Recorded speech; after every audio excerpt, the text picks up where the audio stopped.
Hello guys! Baka po gusto nyong magpagawa ng sidecar. Just PM me.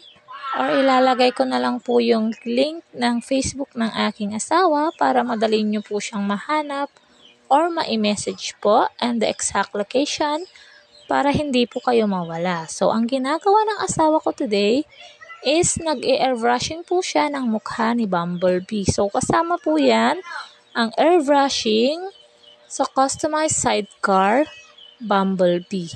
So, yan po yung tinatawag nilang Bumblebee sidecar. At hindi lang po yan ang pwedeng i-design ng asawa ko, depende po yan sa gusto ng customer. So, ang customers po ang nasusunod kung ano po yung gusto nilang design.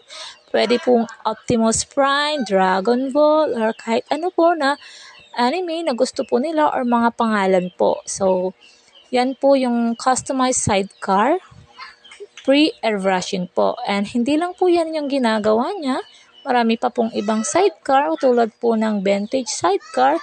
So, kung gusto nyo po, interesado po kayo, i-click nyo lang po yung link na ilalagay ko sa comment section po. So guys, yan na po yung kabuuan na na-airbrush ng aking asawa, si Bumblebee. So yan, makikita nyo po dyan yung kamay and half body ni Bumblebee.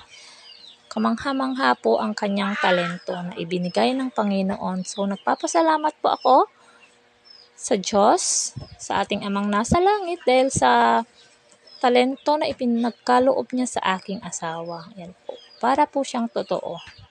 Napakaganda. Salamat po guys sa pakikinig. God bless po sa inyong lahat.